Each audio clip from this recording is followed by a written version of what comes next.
বিভিন্ন প্রাক নির্বাচনী সমীক্ষায় ইঙ্গিতটা স্পষ্ট ছিল যে ভরাডুবি হচ্ছে। তারপর নিজে ময়দানে নেমে ঘুরে ঘুরে প্রচার করেছেন এবং সেই প্রচার করতে গিয়ে দেখেছেন মাঠ ফাঁকা, কেউ কোথাও আসছে না। ওই বিরিয়ানির প্যাকেট দেখিয়েই হোক, ভয়ভীতি দেখিয়েই হোক, জব কার্ড দেখিয়েই হোক, আর কোথাও কিছু হচ্ছে না। ফলে ছবিটা স্পষ্ট হয়ে যাচ্ছে যে যতই ভাতা ভিক্ষা বৃদ্ধি করা হোক, ডবল করে দেওয়া হোক, এবারে আর চিড়ে ভিজছে না, এবারে আর ডাল গলছে না। আর তাই এক এবং একমাত্র পথ যেটা পড়েছিল সেটা হচ্ছে হাড় হিম করা সন্ত্রাসের পরিবেশ তৈরি করতে হবে, যেমন করে তৈরি করা হয়েছিল পুরসভা নির্বাচনে, যেমন করে তৈরি করা হয়েছিল পঞ্চায়েত নির্বাচনে। আর সেই মডেলকে সামনে রেখেই অ্যাটলিস্ট যেখানে সংখ্যালঘু অধ্যুষিত এলাকা আছে সেইখানে যদি বাজিমাত করা যায়। অন্যান্য জায়গায় তো অবস্থা খুব খারাপ। এরকম যে ভরাডুবি হবে যখন বুঝতে পারছেন, তখন সেই পরিবেশ তৈরির চেষ্টা কিন্তু আপ্রাণভাবে চলছিল। আর এই জায়গাটাতে চূড়ান্ত রকমের উস্কানি দেওয়া চলছিল। একটি বিশেষ ধর্মকে উত্তেজিত করার চেষ্টা করা হচ্ছিল এবং বলা হচ্ছিল যে অন্য ধর্মের অনুষ্ঠান যখন আসবে তখন আর ওই ধর্ম যার যার উৎসব সবার নয়, তোমরাও পাল্টা তোমাদের ওই বিশেষ ধ্বনি দাও।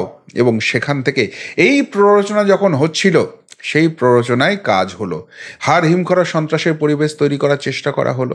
খেলাটা নিজেদের দিকে নিয়ে আসার হবে এবং সেখানে এমন ভয় ভীতির পরিবেশ তৈরি করা হবে যাতে করে সাধারণ মানুষ যারা যারা এই রাজনীতির সাথে পাশে থাকতে চান না, কিন্তু নিজের ভোটটা নিজে দিতে চান, তারা কি ভাববেন যে বাবা ভোট দিতে গিয়ে শেষে প্রাণটাই চলে যাবে, কি দরকার আছে, যাব না ওই অশান্তির পরিবেশে। আর এই ভোটারটা যদি অ্যালুপ থাকে তাহলে নিজের ভোট লুটেরাদের ময়দানে নামিয়ে দেওয়া যাবে, ভোট ম্যানেজারদের ময়দানে নামিয়ে দেওয়া যাবে এবং ওই পঞ্চায়েতের মতো পরিবেশ সৃষ্টি করে ভোটটা লুট করে জিতে নেওয়া যাবে এবং তারপর বলা যাবে মানুষ আমাদের পাশে আছে। এই খেলাটাই খেলতে চেয়েছিলেন তো আদালত আজকে ঠাটিয়ে থাপ্পড় মারল এবং বলল ওই সমস্ত খেলা বন্ধ করে দেবো। এবং যে চাপটা আজকে আদালত সৃষ্টি করলো, এরপর খেলাটা আদৌ হবে কি, সেই প্রশ্নটাই কিন্তু বড় করে দেখা দিতে শুরু করলো। কোন প্রসঙ্গে কথা বলছি অবশ্যই ব্যাখ্যা করব, শেষ অবধি দেখুন এই প্রতিবেদন।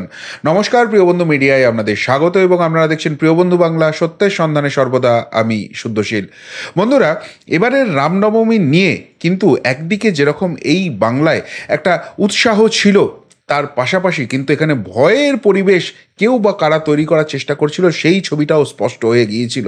কিন্তু শেষ পর্যন্ত দেখা গেল গোটা রাজ্যে খুব সুন্দরভাবে রামনবমী পালন হলো। বেশ কিছু জায়গায় অশান্তির বাতাবরণ দেখা গেল। আর সেই জায়গা নিয়েই কিন্তু এবার সোজা আদালতে চলে গেল বিজেপি, ভারতীয় জনতা পার্টি, এবং রামনবমী নিয়ে তারা কিন্তু সেখানে সরাসরি এনআইএ তদন্তের দাবি করলো।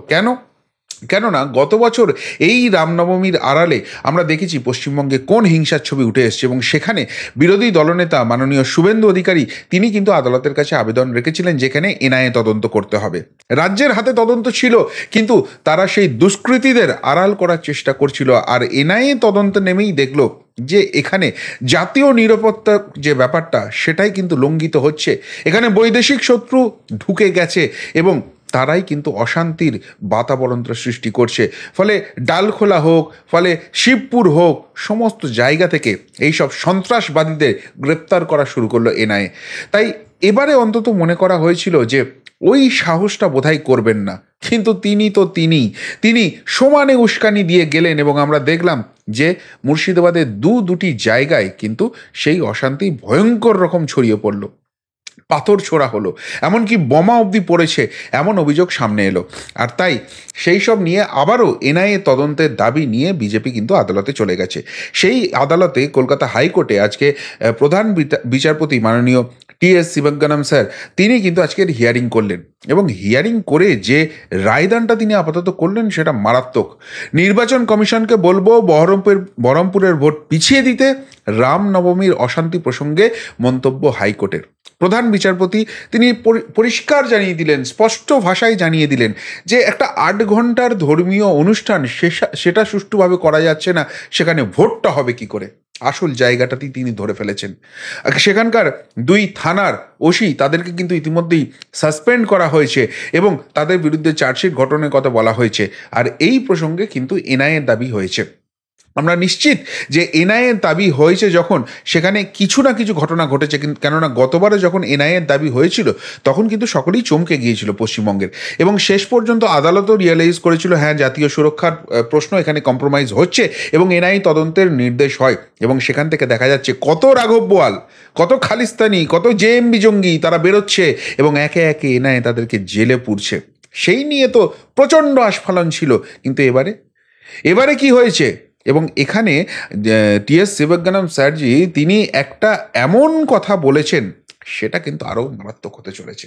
কোন কথা বলেছেন?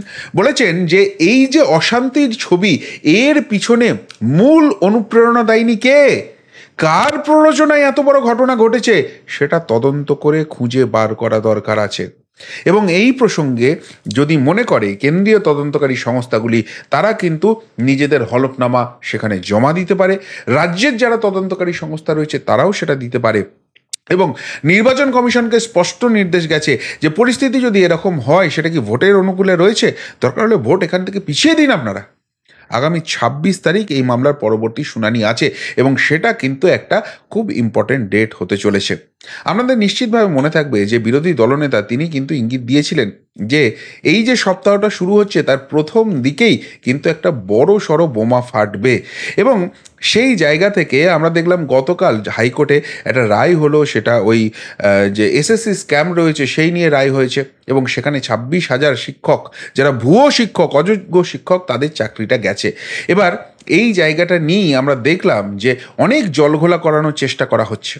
বলা হচ্ছে যে এই যে এখানে রায়টা হয়ে গেছে, এটাকেই কি সেই বোমাটা বলা হচ্ছিল? তাহলে শুভেন্দু অধিকারী জানলেন কি করে? শুভেন্দু অধিকারী বিজেপি অফিস থেকে তৈরি করে রায়টা পাঠিয়েছিলেন, নাকি রায়টা তৈরি হওয়ার পর বিজেপি অফিসে গিয়েছিল অ্যাপ্রুভালের জন্য, সেই জন্য তিনি জেনে গেছেন?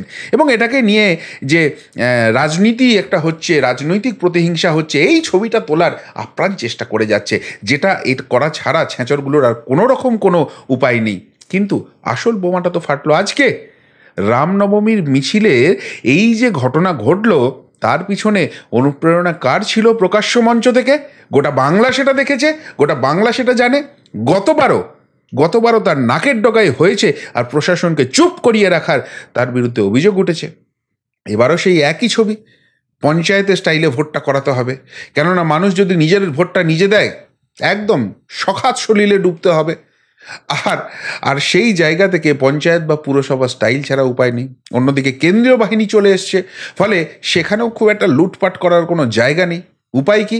উপায় হচ্ছে এমন একটা ভয়ের, এমন একটা সন্ত্রস্ত পরিবেশ তৈরি করে দাও, যেখানে সাধারণ মানুষ যারা যারা ভোটটা দিতে চান কিন্তু কোনো রাজনৈতিক অশান্তির মধ্যে যেতে চান না, যারা নিজেদের প্রাণটাকে সত্যিই ভালোবাসেন, এবং সেটাই তো খুব স্বাভাবিক, তারা ভয়ে ঘরে ঢুকে থাকবে। ফলে যে ভোটটা তাদের এগেনস্টে পড়ার কথা ছিল সেটা আর পড়বে না, আর সেইখান দিয়ে বাজিমাত হবে। ছকটা বেশ ভালোই ছিল, খেলার প্ল্যানটা বেশ ভালোই ছিল, কিন্তু মুশকিল হচ্ছে নিজেকে চালাক ভাবা ভালো, লোককে বোকা ভাবা কি এতটাই উচিত? আজকে আদালতও তো সেই প্ল্যানটা বুঝে গেল, সেই খেলাটা বুঝে গেল, এবং সেই জায়গা থেকে বলছে খেলাটাই বন্ধ করে দেবো, নির্বাচন এখন হবে না। দরকার হলে আদালতের পর্যবেক্ষণে বোধহয় সেখানে নির্বাচন হবে। কি কেন্দ্রীয় বাহিনী আসছে, আরও বেশি সংখ্যক দরকার। প্রত্যেকটা মনে মনে কেন্দ্রীয় বাহিনী দিয়ে ভোট হবে। দেখি তো কে এবার ঢেলচোরার সেখানে হিম্মতটা দেখায়, বোমা ফেলার হিম্মতটা দেখায়। বড় বড় ডায়লগ দিয়েছিলেন না যে আমি 10 দিনের মধ্যে এই বাংলা থেকে সমস্ত গোলা বারুদ সমস্ত উদ্ধার করতে চাই, সমস্ত পুলিশের ছুটি বন্ধ। তারপর কি হয়েছে? এত বোমার কারখানা কোথা থেকে হচ্ছে, কার অনুপ্রেরণায় হচ্ছে, সেটা কিন্তু আদালত এবার খুঁজে দেখতে চায়। আর সেটাই আজকে প্রধান বিচারপতি বলে দিয়েছেন। ফলে জেল ডাকছে, আয় খুকু আয়, আয় খুকু আয়।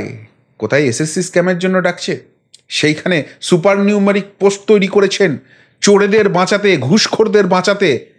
আবার এখন এই রামনবমীর হিংসায় প্রকাশ্য মঞ্চ থেকে সেই হুঁশিয়ারি দিয়েছেন।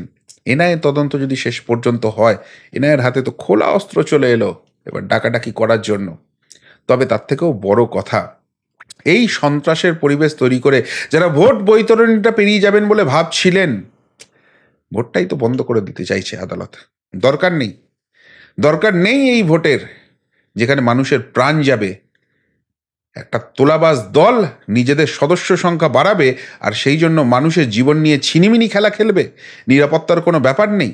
আর প্রকাশ্য মঞ্চ থেকে একজন উস্কে যাবে দিনের পর দিন, তারপরে বুক ফুলিয়ে ঘুরবে, আর এইসব কথা যারা বলবে, এর যার প্রতিবাদ করবে, তাদের বাড়িতে পুলিশ পাঠিয়ে তাদেরকে হেনস্থা করা হবে?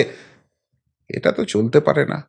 আদালতেরও দৃষ্টিগোচরে এসছে, আদালতও পুরো খেলাটা বুঝেছে, আর সেইটা বোঝার পরই হালুয়া কিন্তু টাইট করে দিয়েছে।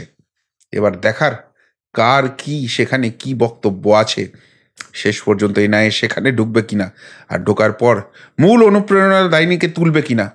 তার থেকেও বড় কথা, সত্যি কি সময়ে ভোটটা হবে? আর এটা যদি একবার হয়ে যায়, গোটা বাংলায় কিন্তু একই ছবি, একই পরিকল্পনা, একই খেলা করার জায়গা ছিল। প্রত্যেকটা জায়গাতে যেখানে যেখানে সামান্য হলেও জেতার চান্স আছে, ওই স্টাইলটা করো। পঞ্চায়েতের মতো ভয়ের পরিবেশ তৈরি করো। আদালত সেটা বুঝেই কি এখানে শো স্টপার করে দিল, যে এরকম যেখানে যেখানে করবে ভোটটা ক্যান্সেল করে দেবো, ভোটটা ডিলে করব, এবং আমাদের পর্যবেক্ষণে ভোটটা হবে যেখানে মানুষের প্রাণ যাবে না, রক্তের হোলি খেলা হবে না। আর সেইটা যদি হয়, হাওয়া যে আরও টাইট হবে, সেটা কি এবার বুঝতে পারছেন? ফলে আদালতও কিন্তু এবার কনসার্নড, আদালতও পুরো ব্যাপারটা বুঝছে, আর যত বুঝছে তত কিন্তু হালুয়া টাইট করে ছাড়ছে। কি বলবেন বন্ধুরা আদালতের এই পদক্ষেপ নিয়ে? সত্যি কি হালুয়া টাইট হলো, নাকি সবে তো কলির সন্ধে, খেলা তো সবে শুরু হলো? এবার এবার চাপের নাম বাপ আস্তে আস্তে বুঝতে পারবেন তিনি। উত্তরটা অবশ্যই কমেন্ট বক্সে কমেন্ট করে জানাবেন। এখনকার মতো এখানেই শেষ করলাম, ফেরত আসছি নতুন প্রতিবেদন নিয়ে খুব তাড়াতাড়ি। ভালো থাকবেন, সাথে থাকবেন, পাশে থাকবেন। নমস্কার।